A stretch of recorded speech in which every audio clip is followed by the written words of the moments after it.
রাজাকারের চেতনা যারা ধারণ করে তারাও রাজাকার বলে মন্তব্য করেছেন আওয়ামী লীগ সাধারণ সম্পাদক এবং সড়ক পরিবহন ও সেতুমন্ত্রী ওবায়দুল কাদের।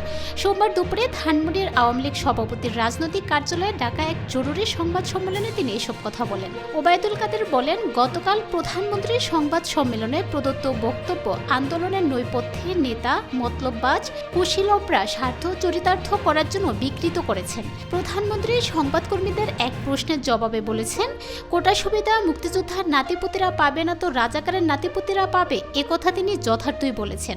তিনি বলেন, ৩০ লাখ শহীদের রক্তস্নাত দেশে রাজাকারের আইন হতে পারে না। আন্দোলনের নামে জনজীবনে কোনো রকম দুর্ভোগ মেনে নিব না মন্তব্য করে সেতুমন্ত্রী বলেন, জনদুর্ভোগ সৃষ্টি করে কোনো সভা সমাবেশ আমরা মেনে নিতে পারি না।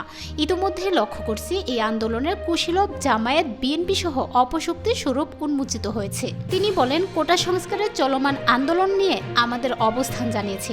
গতকাল প্রধানমন্ত্রী শেখ হাসিনা একই মতামত ব্যক্ত করেছেন। সে বিষয়টি উচ্চ আদালতে বিচারাধীন, সেটি আদালত থেকে নিষ্পত্তি না হওয়া পর্যন্ত সরকারের কিছু করার নেই।